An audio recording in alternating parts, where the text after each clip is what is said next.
Good morning. Good morning. Got to let everybody's bots and note takers in. You're welcome to close mine. No, you're good. We Jason. will. All right. Good crowd today. Good job, everybody. All right, I'm sitting outside. I'll keep an eye on letting everybody in as they come in. I've got a call I have to make, so I'll be listening, but I'm gonna have to go mute and stop video for a minute. Good. Thank you. All good. All right. Let's keep going. See who's all here. Seth, Adam, Josh, Joshua. Good to see you guys. Tom, are you on? I thought I saw you. Can you hear me? Yeah, I got you. Okay. Yeah. I'll be in the car just a little bit longer, then I'll be in my office. Okay. Sounds good. Well, I'm gonna rely on you a bit today. So I have a really good example for you. good. Good. I'm just moving. I've got like way too many windows open at the moment. So, hey, let's start off while we're waiting for people. Anyone have things they've learned, things that they're figuring out, have a good win, something that they want to share? I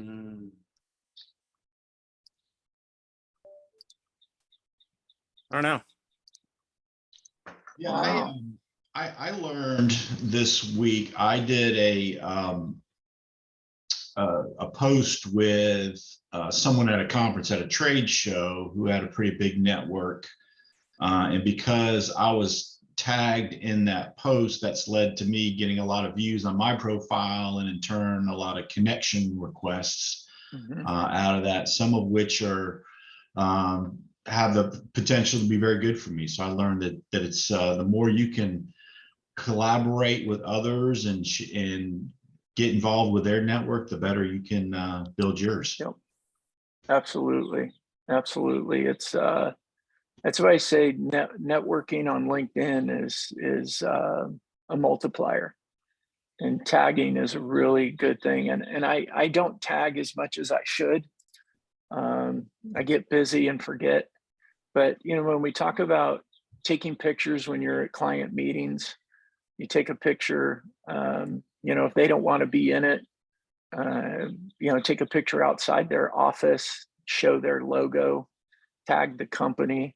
Any way that we can expand our network and be seen in front of more people. Because remember, when people see our picture, they see our name, and a lot of it is the optics of demonstrating how involved we are, how influential we are in the space, how many people we know, or what we're doing.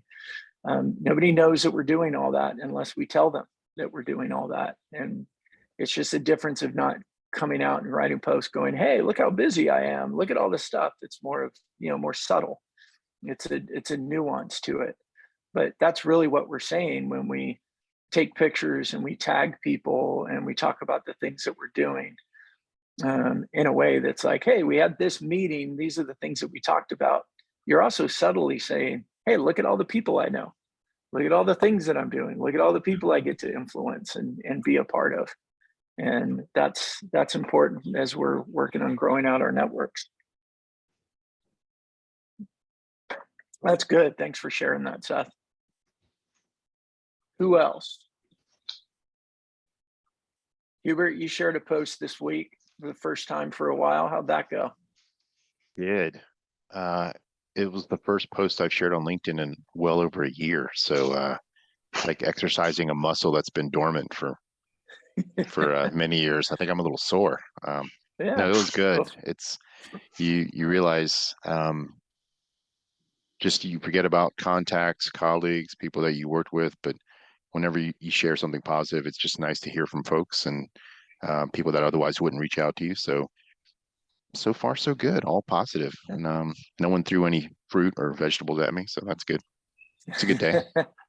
it's always good to get that out of the way and feel like I can post things without getting ridiculed. Yeah, good stuff. Good stuff. Anyone else? Joshua, how's it going? Good. I'm starting to see, I guess, trickle effect. I don't know what you'd call it, but old Sure. posts starting to get, still getting engagement, days, even weeks later, which is kind of nice to see. Yeah.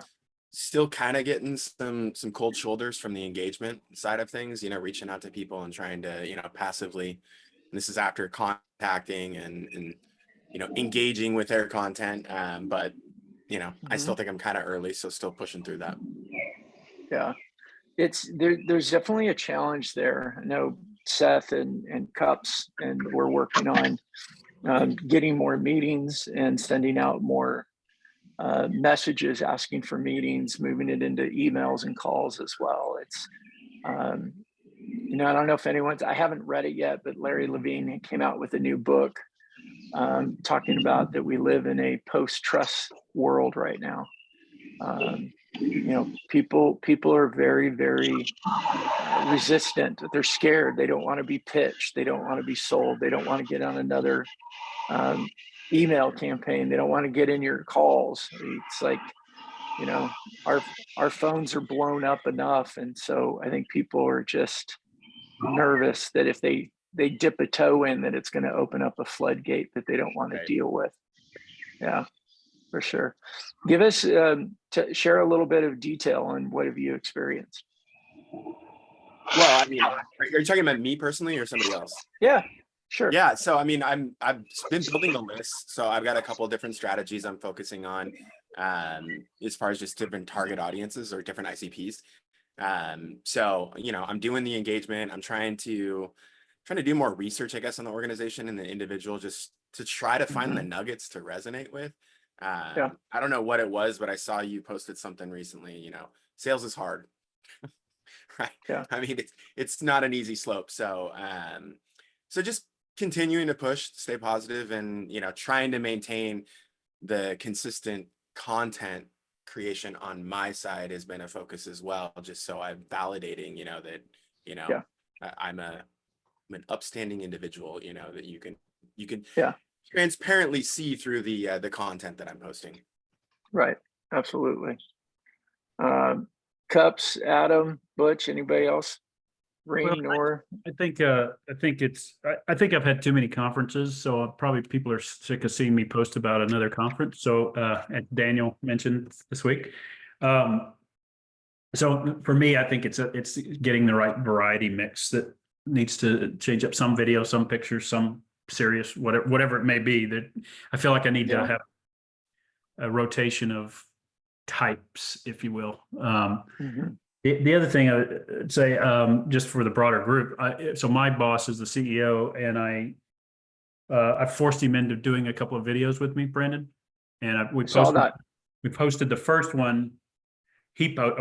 Tori posted it for him, and he called me that day and said, "I can't believe the amount of engagement I'm getting on that."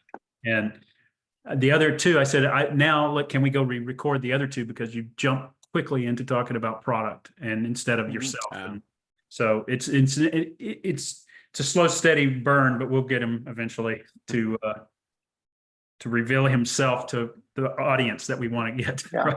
So, It's a scary thing, revealing ourselves to the business world. yeah. Go for it, Reem.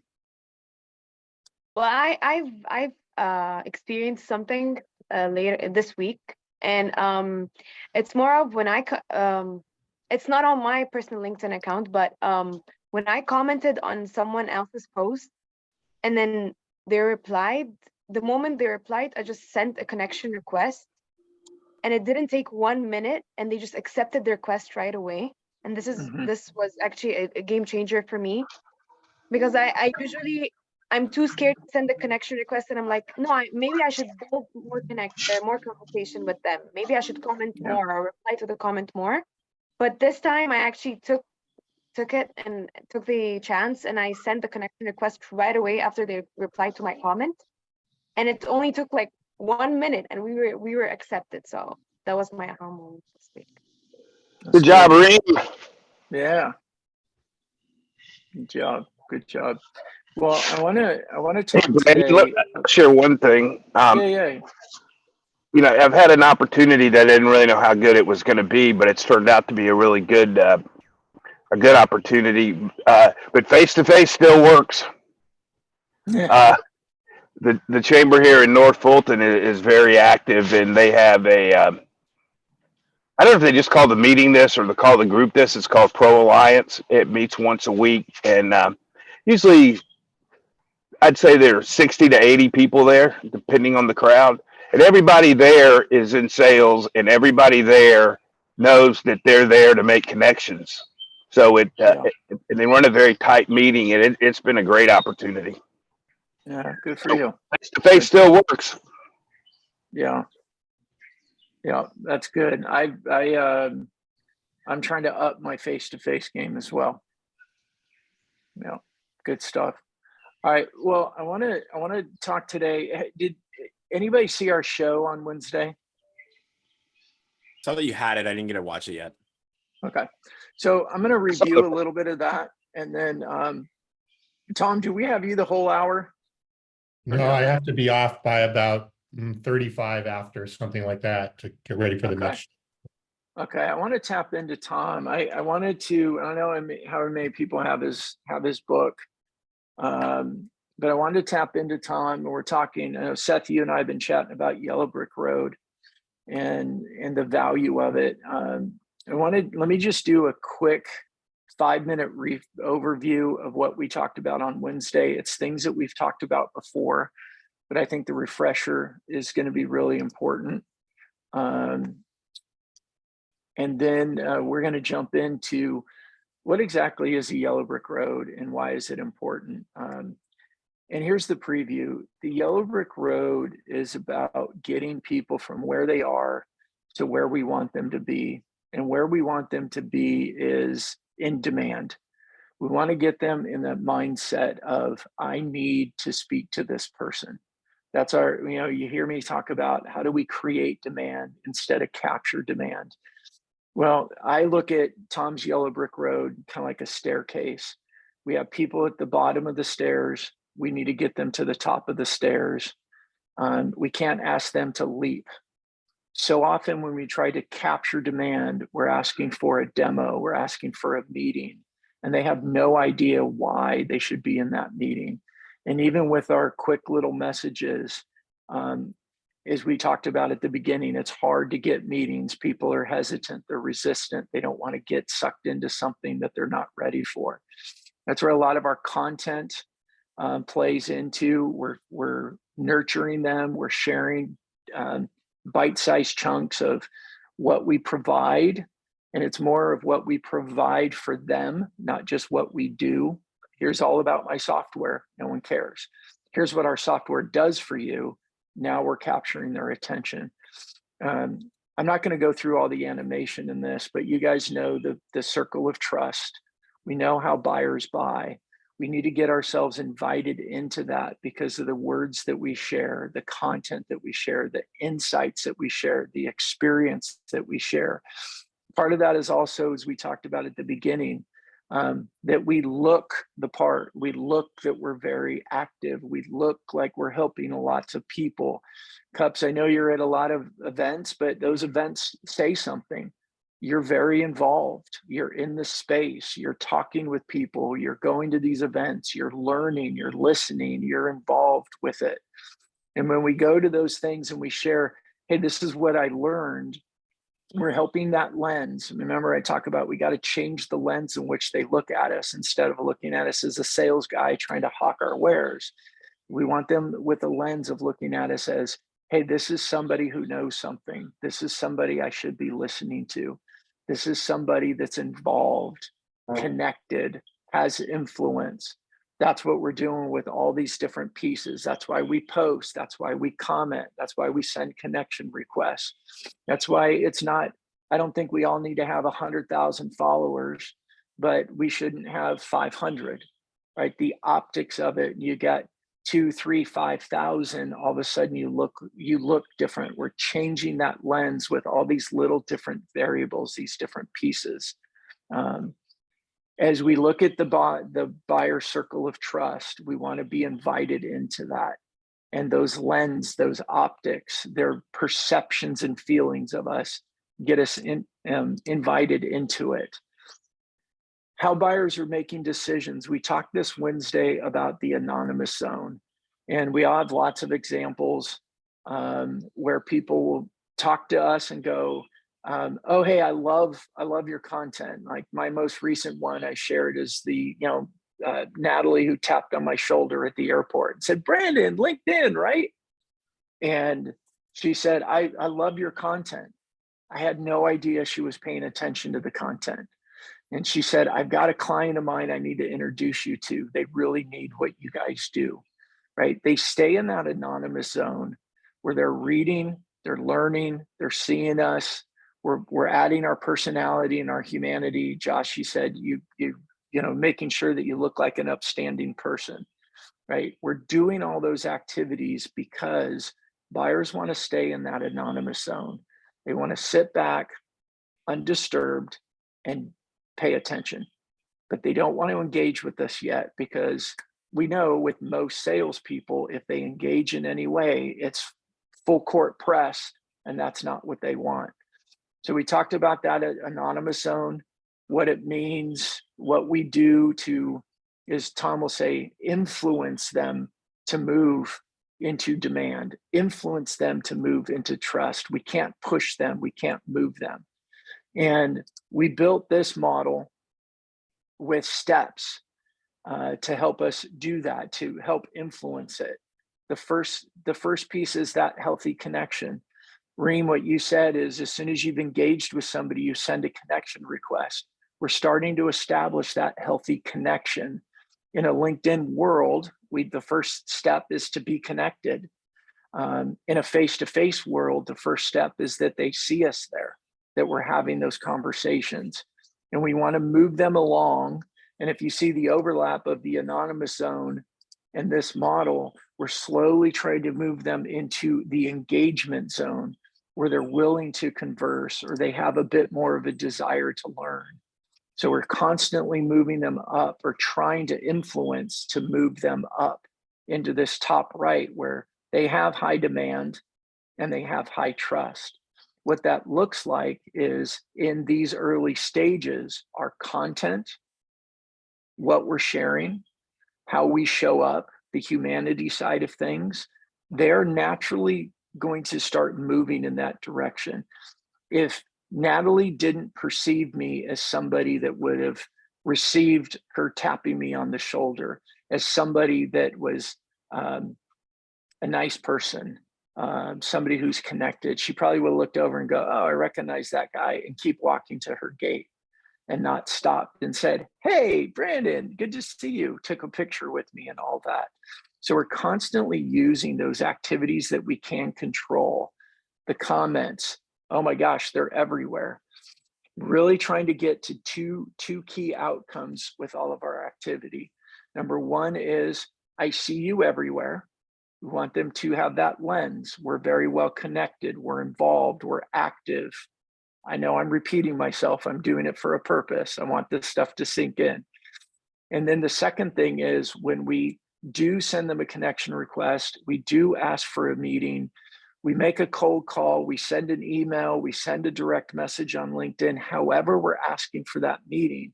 The goal is, I feel like I already know you. All these activities that we can control, publishing and commenting, we want them to feel like they already know us, which if they do, they're naturally moving to the right, that they, developing that trust, and they're naturally start moving up through developing interest and creating demand.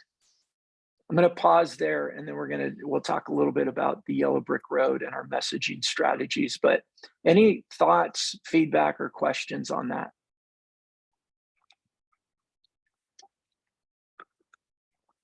Is this repetitive and you get it, or it doesn't totally make sense? I need some feedback. I think it makes sense.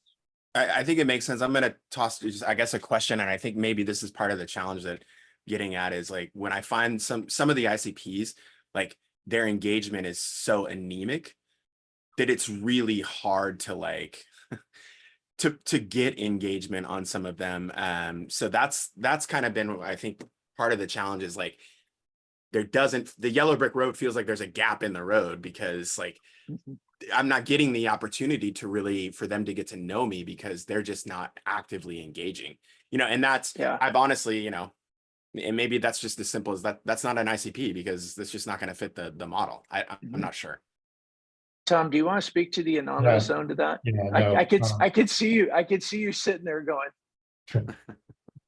well, and Josh, we should define what we mean by engagement, right? So what we mean by engagement here is that they're willing to have a conversation with you and actually have an interaction with you. But in the anonymous zone, they may not be willing to have a conversation with you, but they are, and they may be actually following you and listening to you, and you are influencing them whether you know it or not, which is the hardest thing, right? We want to know that we're influencing people and we want the acknowledgement. Hey, you're influencing me. But the fact is in the anonymous zone, we're influencing people and we have no feedback that says that we're actually doing that. So we have to trust that we're in that anonymous zone. So the word engagement sometimes can mean two things. What we talk about here is it means there is willing to be a actual conversation, whether that's on email, phone, LinkedIn, whatever. There's actually a conversation occurring back and forth. Whereas the anonymous zone does not mean that you're not being listened to, you're not influencing. It just means you're not knowing it. You don't know it. And so they're anonymously listening, they're anonymously being influenced, and they're maybe anonymously engaging in what you do in terms of your content and all of those things. So those are the two things that are separated out. Does that help? I think it does. I think that the nuance here that I would say is by engagement, if I put somebody, I'm like, hey, this is somebody I know I'd like to talk to, but they're just not really active on LinkedIn. It's like, I don't think they're looking at me or paying attention to me because like, I'm struggling to find ways to even raise my hand to be like, hey, I exist kind of thing. I do get the anonymous zone for as far as, hey, I've got 3,000 followers and those people are observing. Because again, that's what I feel like I'm starting to see because I think I have been consistent, people starting to kind of pop up and I'm like, who are you and where did you come from? Like you weren't on my radar at all, but it's like, I'm glad to see people starting to show up. And the anonymous zone doesn't just have to be LinkedIn. Like in my company, we send a newsletter out. We've sent a newsletter out 90 weeks in a row. Yeah. I have no idea who's been reading that newsletter. We can't really tell from our email open rates because those are bogus and hard to follow. Yet we go to a show and a lot of people go, I love your newsletter. Or they love the show. So somebody's getting it, somebody's reading it, maybe they're even forwarding it around, but we don't know that because it's anonymous. So it's not just LinkedIn. LinkedIn is a big piece of it, but it could be any of your actions that you're doing to, again, build trust and build demand could be in that anonymous zone. And like I said, it sucks because we want those signals. We want to know somebody's out there. So Tom, I'm curious I'm sorry, dude, if you weren't finished. No, go ahead. Go ahead. So, I mean, email is a tough medium these days. LinkedIn's been good, but like Josh said, there's just people that just aren't engaging, not engaging with me, just aren't engaging with LinkedIn. So I find when I go through fist bump and I say that they haven't engaged, I just say, remove from list, which is kind of a mental checkbox that, hey, that person's out of me for now. But what do you think about are there other things that you've seen work? I mean, Facebook, Instagram. I mean, I don't want to make my Facebook thing about business, but should we be mixing in things in those different channels, or what are your thoughts on that? Well, I'm a big fan of omnipresence, and omnipresence can mean a lot of things depending upon your business. So if your customers are on Facebook or they're on Instagram or they're on TikTok or wherever it may be, then having some presence there may very well make sense. A lot of people say, oh, my customers aren't on Facebook. Well, they are. They're just there, because they're talking to their family or their grandkids or whatever it is, and they're following things. So it may be a way to actually, again, be present and have that omnipresence. So I'm a big fan of omnipresence, which Brandon, I think, mentioned earlier. Obviously, you don't want to get so unfocused and all over the place in places where your prospects are not. But if you know your prospects could be there, then, being there, it makes a lot of sense. Well, does it make it creepy? I mean, if you have No, an exhibit that you no. haven't met to be, I mean, you wouldn't send a friend request, right? Or would you?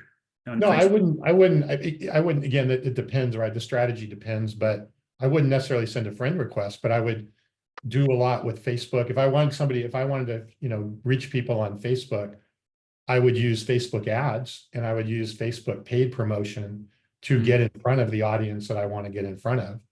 And because what happens is, right, is people are scrolling through their feed, just like they are in LinkedIn. And what you want to do is, if you can, grab their attention or grab a bit of their attention as they're going by. Sometimes getting a business thing in your Facebook feed actually grabs your attention because you're not expecting it, right? It's kind of a pattern interrupt. And so all of a sudden it's like, whoa, interesting, especially if it's relevant, So I would probably, again, I'm talking about a strategy without really knowing the Yeah. objective, but that would be, using paid, it could be using paid ads, paid media, lots of different ways. No, I don't think I'd go friend them and go, hey, do you want to have a business meeting? I don't think that's necessarily the right discussion, but being present and being visible, there's a lot of ways to do that.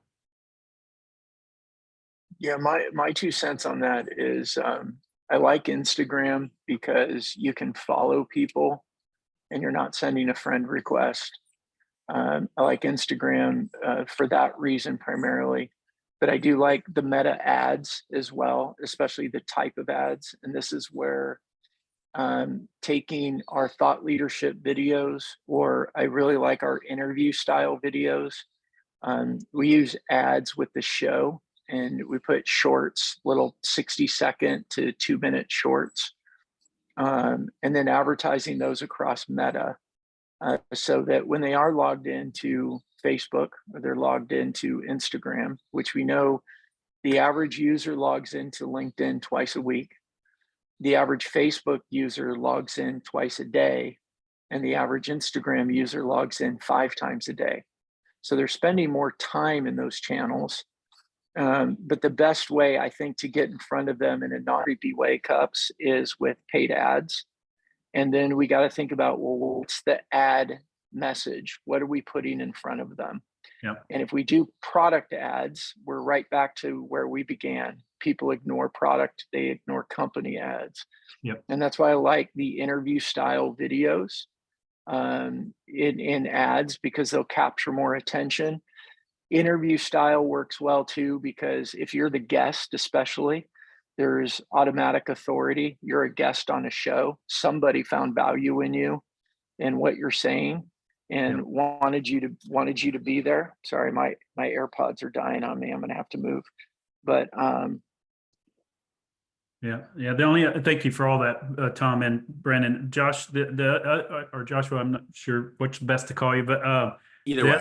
The other thing that's helped me a little bit in some of that anonymous zone is posting in groups.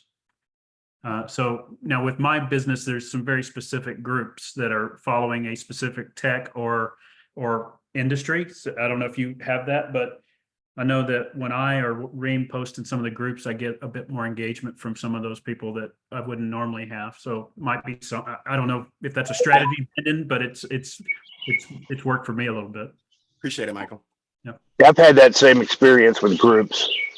I probably get as much following from groups as I do from my targeted. hey, before I don't want to kill that conversation, but I want to take advantage of Tom before he's got to leave. So the concept of the yellow brick road is thinking through how do we get them from point A to point Z, and what are the right steps? And from our perspective, it's what are the right messages? And Tom's broken it down into looking at two things and maybe 3 steps within each one of them. It is, what do they need to understand? And what do they need to believe in order to demand to speak with us? There's some nuance on the differences between understand and believe, and Tom does a much better job explaining it. So I want to make sure that we give him, and I was hoping to give you more time, Tom, sorry. but to address the difference between understanding and believing, and then we'll unpack it after Tom's got to go. Hey, can you throw up that slide again, the second one? Sure. So, yeah, what he's referring to is, right, we want to be able to define and map out that ideal yellow brick road that goes from that lower left. I'm seeing here like drawing my mouse on the slide and I'm realizing nobody can see this. Do it, go ahead. Is going from that lower left up to the upper right there, where they're actually really willing, their true opportunity, right? Their true opportunity, and they're seriously considering doing business with you. So what do? So, you just start throwing spray and pray, as I call it, content out there and hope that you do that. What we found is a better way to do this is to say, all right, for somebody to be up there, up where Brandon's mouse is, to be up in that upper right corner, what are 3 things about your product, your service, your company, whatever you're doing, what are 3 things they need to understand? And what are 3 things that they need to believe to be in a place where they're in that upper right-hand corner, they're willing to potentially engage, and they're seriously considering doing business with your company? And identify those things, like write them down. This is in the book. There's a whole bunch of data in the community that is in the social selling, or do we now call it social selling or modern selling community, Brandon? We use that. We haven't changed the name yet. So I don't know, there's like 12 videos in there too about this whole subject. But the big difference between understand and believe, and I'll give an example probably everyone can understand or could, make sense. So if I said to you, what are 3 things that you understand about LinkedIn?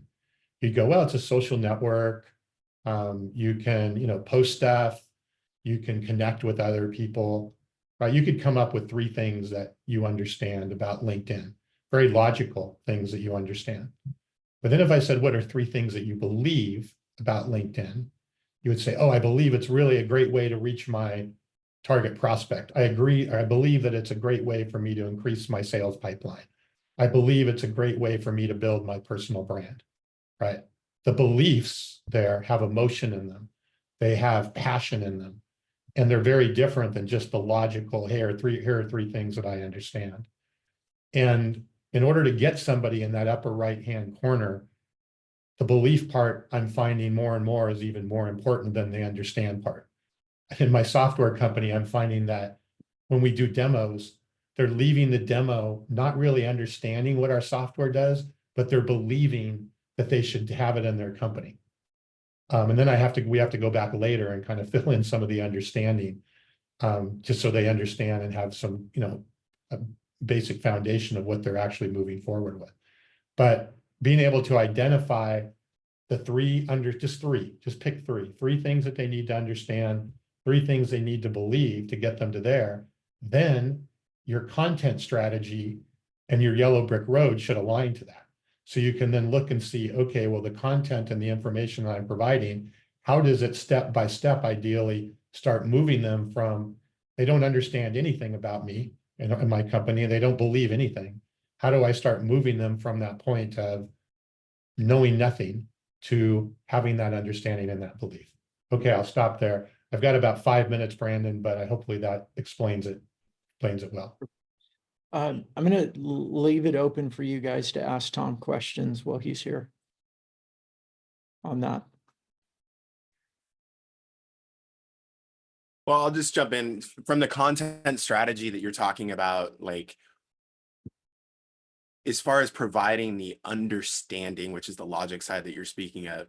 How do you thread the needle to avoid being too too product centric, right? Like because I noticed, this has just been my personal observation. I've been like, hey, I really need to start providing content that's really in my wheelhouse. And that content so far, and it's fresh, is underperforming like the selfie content that is more like, observation based, just things that I'm seeing in the world kind of thing versus, hey, here's an interesting take on, direct marketing strategies. Yeah, so a lot of times you're bringing up kind of two issues there, Josh. One is sometimes your business content, while it may not get the likes and the comments and all of that, it still doesn't mean it's not being seen and it's Yeah. not digested and consumed by people, and that you're not making an impact. A lot of times it's easier for people to like something that's more the human and the selfie and all that, but they may or may not like or comment on the more business one, but it doesn't mean that they're not consuming it. The second question, the part of what you're saying is, it doesn't, and I think you're on the right track, it doesn't always have to be, hey, let me explain my product. That's not, but you may need to explain, they need to understand maybe the problem. They may be able to understand the opportunity, and you can then weave in what you do and how you do it as in the context of that opportunity or that situation or problem. So it takes a little bit of,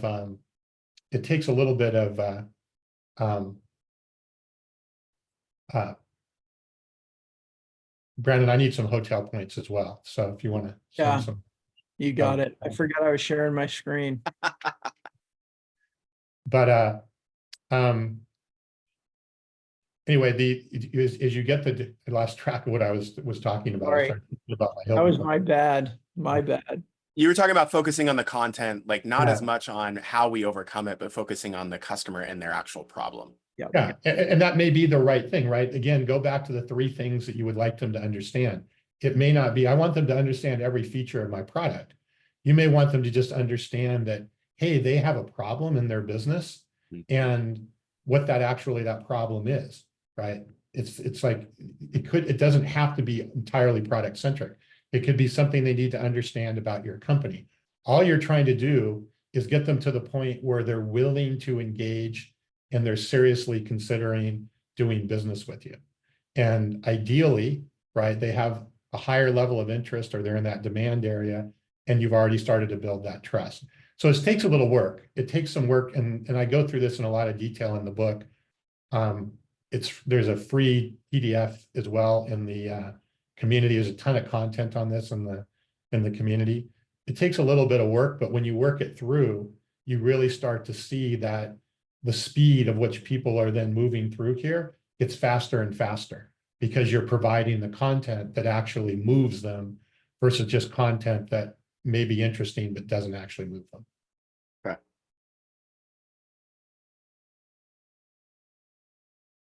We got time for a couple more minutes and then I'll pick up. Any other questions or comments on that? You guys, I would give this example as well, like the show that we did on Wednesday, because it's fresh. We didn't get a lot of feedback on it.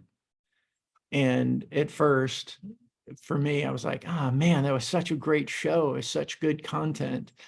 But remembering people are in the anonymous zone, the information that we gave and talking about the anonymous zone, talking about the way buyers, that's more on the understanding side. And people they still are absorbing that and getting an understanding like, yeah, my buyers behave this way as well. So our topic for the show was, I forget exactly, but it was your customers don't want to speak with you. Helping them get that understanding of their customers don't want to speak. Their customers are avoiding them. It's harder to get people on calls or whatever. That's part of the process. But we don't get a whole lot of feedback on that. Getting into the belief side then is believing that LinkedIn activity can accelerate them wanting to speak with us, is getting them more into the belief side of what we do. Does that differentiation help? Yeah. Tom, anything you want to summarize before you got to go? No, I think you're doing it well. I just, my only recommendation would be is do the exercise, right? And it'll be harder probably than you think to write down what are those 3 things that you would want somebody to understand. Because what we tend to do is we don't come up with 3, we come up with 20. And come up with 3 things that you want them to understand and 3 things you want them to believe. And then run it by, like, look at your existing customers, talk to your existing customers, talk to your prospects that are already up in that engagement or revenue zone, and ask them if that resonates, or listen. And, you know, if you start to see that those three things and those three understandings and three beliefs tend to be what exist for your existing customers and your existing prospects, then you have confidence now that, okay, these are the things I have to do as I move people through that anonymous stuff.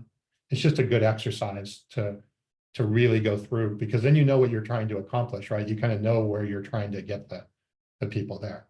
And they're not going to talk to you generally until they get to that point where they have a reason to. And the reason is because you've created those understandings, you've created those beliefs, and now they're willing to have a conversation or engage. Okay. Anyway, thanks everyone. We have our Thanks, show coming up here that I got to get ready for. So, Thanks, Tom. Appreciate all you. right, you guys. Yeah, and I want to piggyback on what Tom was saying there, and as an example, like Seth, I've heard a lot with your customers and doing these interviews with them and bringing them on to Competitive Solutions TV, and I get to be the host and ask them these questions.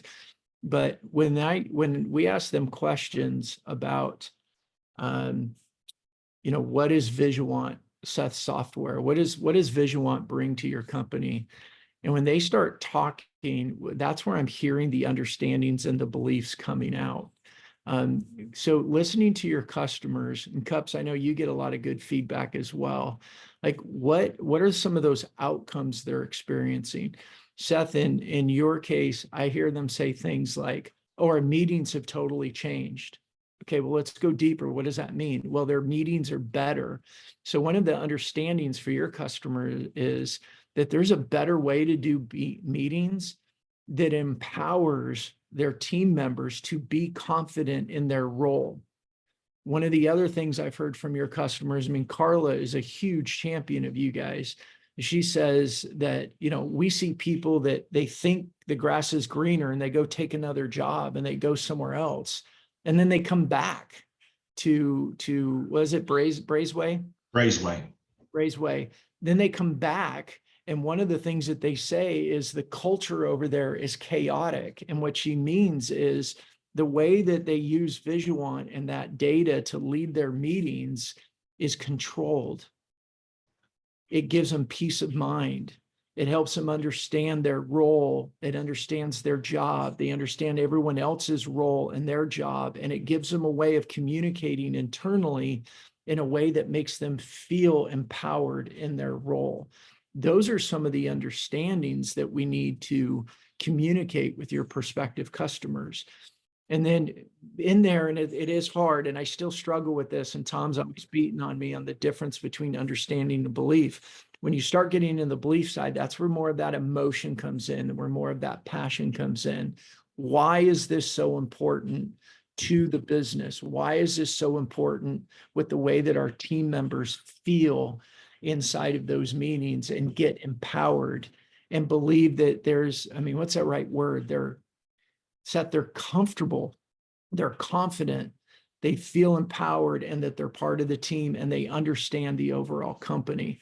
So there's you know, splitting hairs a little bit between the understandings and the beliefs.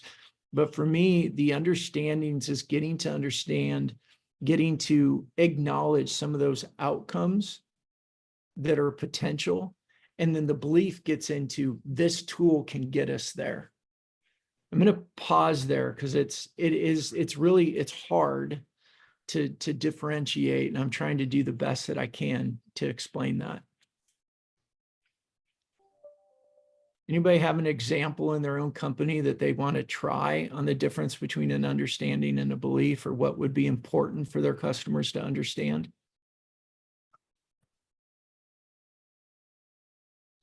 You know, one of the things I think that we've got to do a better job of with our software is, you know, we'll save you money, we'll save you this, we'll save you that, but everybody's going to say the same thing, right? Everybody's going to, you know, no one's going to buy something if it doesn't save them money or whatever. And that was just, you know, that example you just did, Brandon, you know, that's a great one that I hadn't thought about is, you know, it's organizations talk a lot about what's the culture they have, right?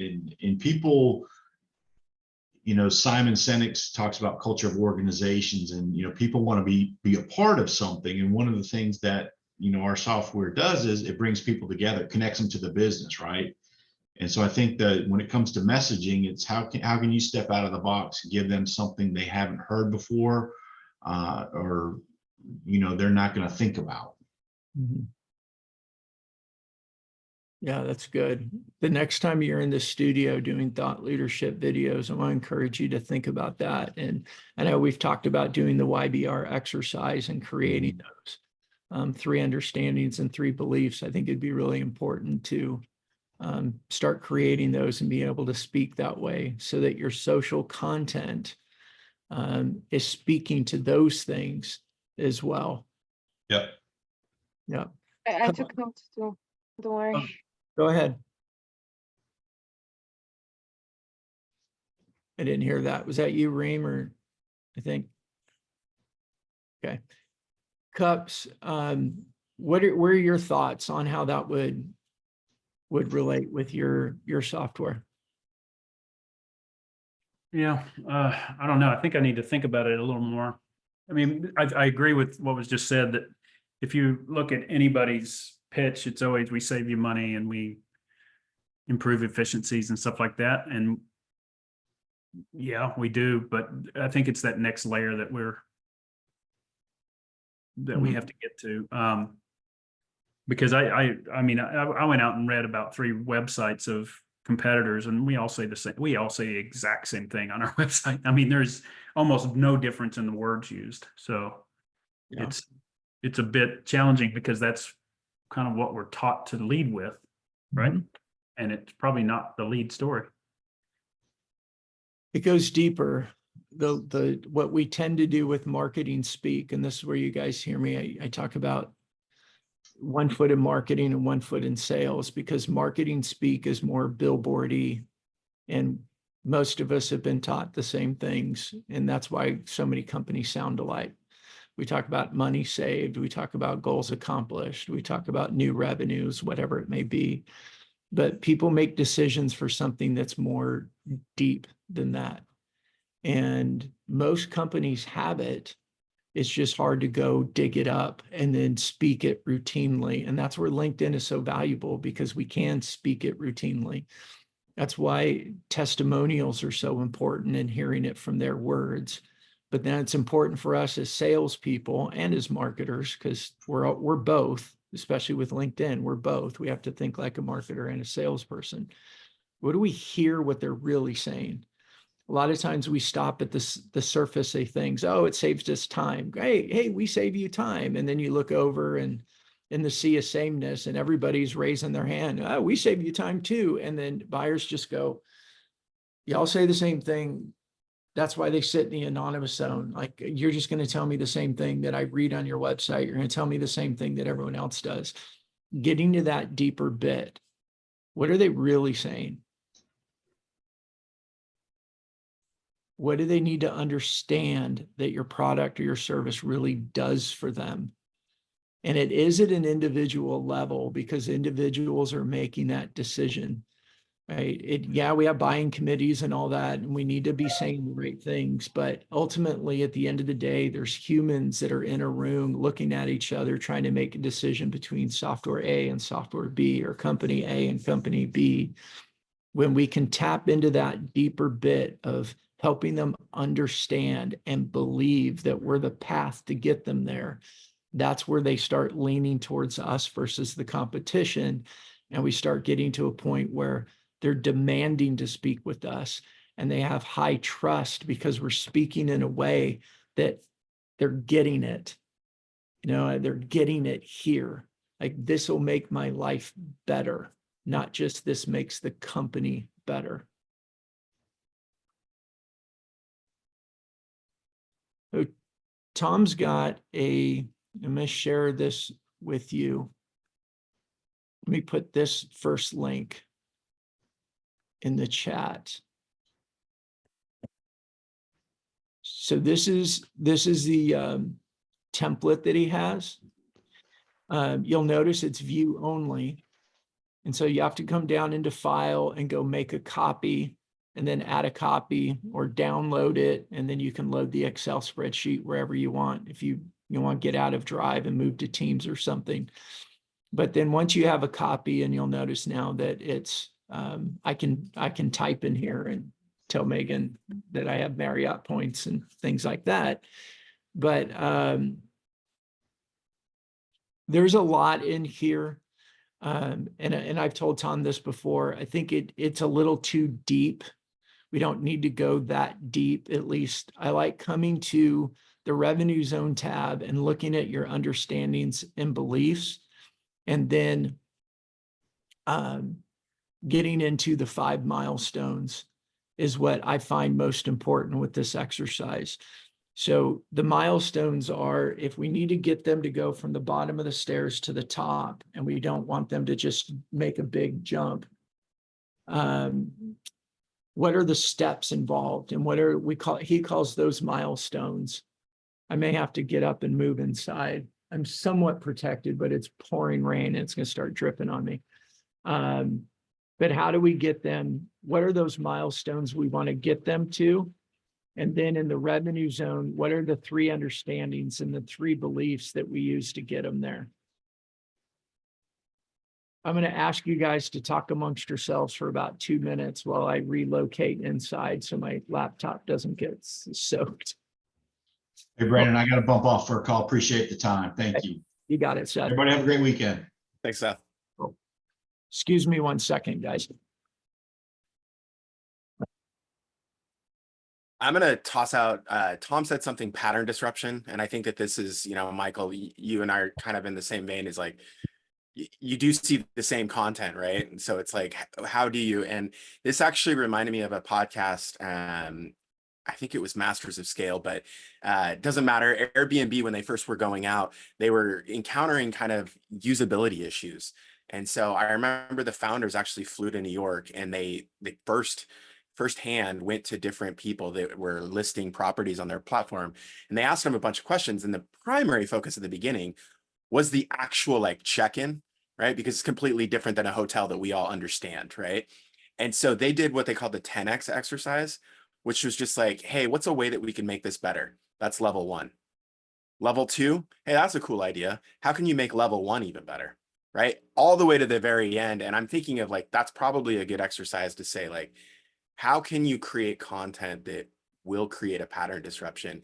And as Tom said on earlier, like, I feel like part of this is just like, you have to just like put pen to paper, and you just got to start grinding it out, right? To just see like, and then once we do that, then it's like, yeah, like, let's go to the sounding board, whether it's people in this room or, your customers or prospects. But that's what's resonating in my mind right now. Like, okay, I do need to just start flexing the creative writing, part of my brain of like, how do I differentiate? How do I stand out and be different than the crowd? Because, we're all just swimming in the same stream. Yeah.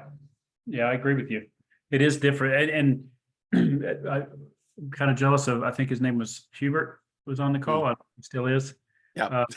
I'm here. When you haven't posted, you've got all kinds of ideas. And then when you get posting regularly, you kind of start going, okay, well, I kind of already said that, I already did that, or I saw that post from someone else, and you start questioning originality. I think is what I'm getting at, Josh, is how do we keep it original? Yeah. For the audience, but also for us too, because feeling like we're saying the same thing isn't good either, right?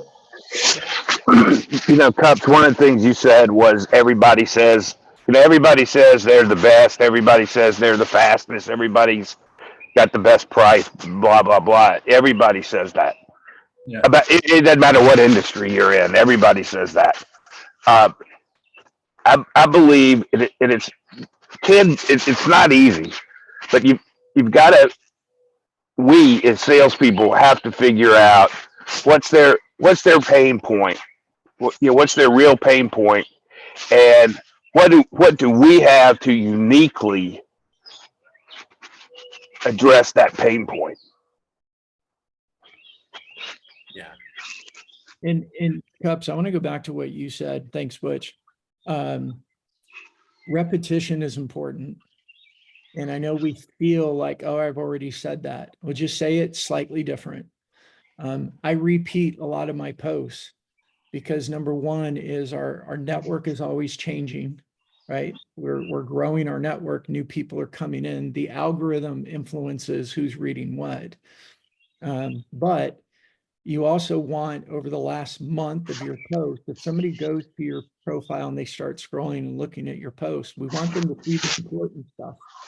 And they're not going to scroll 5 months out, 12 months out.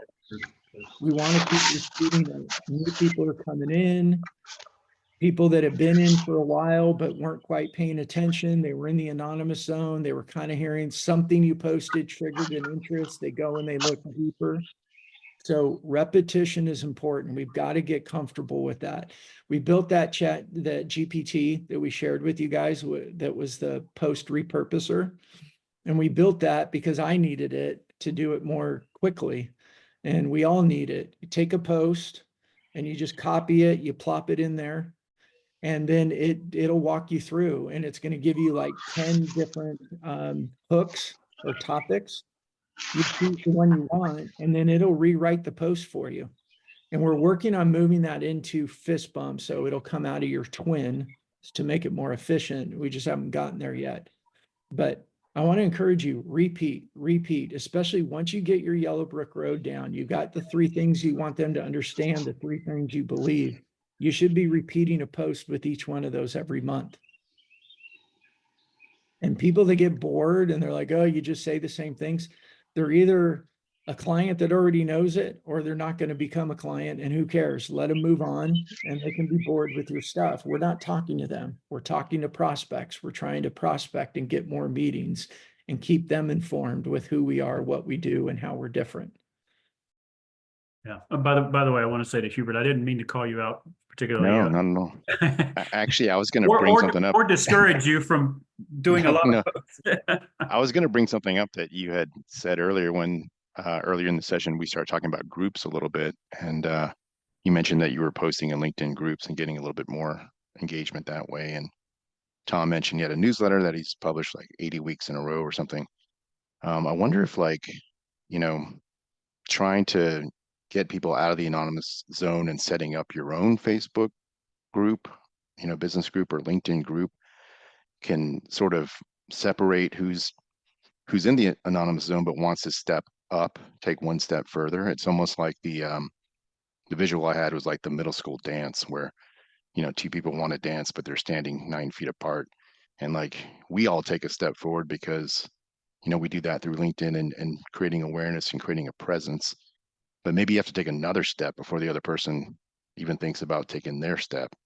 But that might be a good way of finding out, okay, I have 3,000 members. I might lose 1,000 of them by taking that next step, but seeing who comes forward to meet you, it would be interesting. And maybe there's some, I don't know, best practice among how many fans or followers or members you have, but you still wouldn't lose them if you're posting regularly, but you're just inviting them to take part in something a little bit more specialized, I guess. Just a thought. Yeah. Yeah, I think, there's challenges with groups right now. I think, and Hubert, you said this last week, we went through them. There was a lot of community there was community with content, and now there's just content without community. People have been shying away from groups more, at least the data shows people aren't as participating in the community side. But it's something we may want to go and relook. We have we called it our Social Selling 2.0 community, and we've kind of neglected it because we're creating a lot of content in there and very, very little engagement. It was another thing to log into. And what I find is just our personal LinkedIn accounts is where people are engaging the most. And so we get to influence the most there instead of going and posting content in lots of places that people aren't really engaging with it. So I'm not sure if groups are the right way.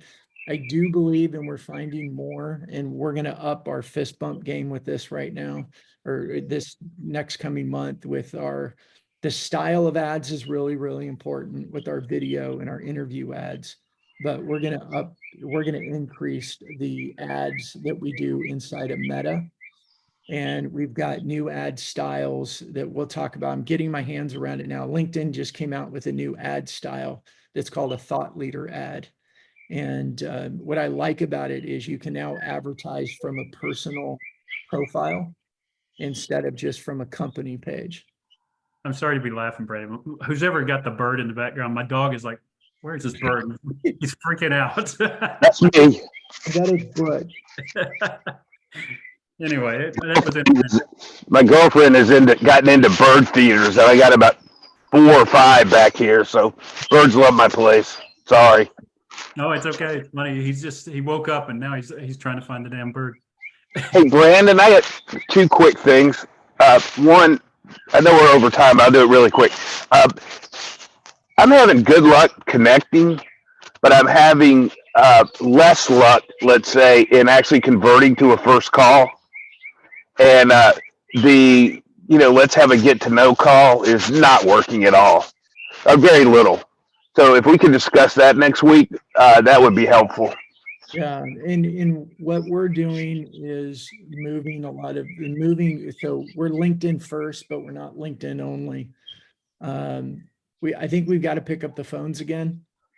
Not again. I mean, we should have been doing that all along, but I think we've got to make some assumptions that they might be sitting back in the anonymous zone. They're seeing our content, but they're hesitant to engage because so many companies out there want to engage with them. So many people want their time. I think the default is just no to everybody. So we've got to try the other way. And that's why I say we go back to, I see you everywhere and I feel like I already know you, is a way to get them to respond to those emails or respond to those calls. And I think, look, that omnipresence that Tom talked about, and Josh, you mentioned my post the other day, sales is hard. Sales is harder than ever right now because buyers just don't want to be pestered. They don't want to be in conversations they don't want to be in. So we just have to keep trying. I have one more quick thing before we end the call. Nora's hair is really cool. North hair is always cool. I know, but it's especially cool right now. I think I might do that. That Get was some very purple. unexpected. Get some purple. Like, do half this purple. You think that would work? I think it would Oh, definitely it work. will definitely work. Yeah. I'll get it done purple and go to the chamber meeting and see what kind of feedback I get. You'll You'll be get remembered. That's for sure. Actually, I'll throw this out here because I think that is interesting as far as being different and pattern disruption. I got to interview the founder of 1-800-GOT-JUNK, and he was talking about early on trying to disrupt pattern. They went to a trade show and he went to like Party City and he bought 20 bright curly haired blue wigs. And they walked around the conference that entire time. And it was a little goofy, and they got a lot of people that thought it was too kitschy or whatever. But I'm talking about a conference that happened, 20 years ago because it helped really start to define their brand. So that pattern disruption, I think, is a great, it's why Nora's hair stands out. You're like, oh, that's really cool. Because it's different than most of the things that we're seeing. So I think it's a great observation, Butch, and it's a good place to kind of wrap because I think it's what Tom talked about. That's good, Josh. Yeah, that pattern interruption standing out, we might want to call it cheesy or goofy or whatever, but anything to stand out from the sea of sameness right now is really important. Job, Nora. Yeah. Look what your purple hair inspired.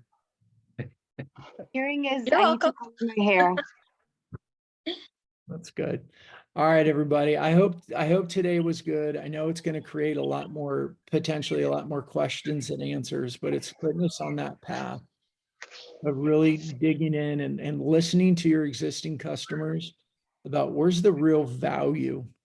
And then you take that into what do the others, what do the prospects need to understand? What do they need to believe as a way to really differentiate ourselves from the sea of sameness?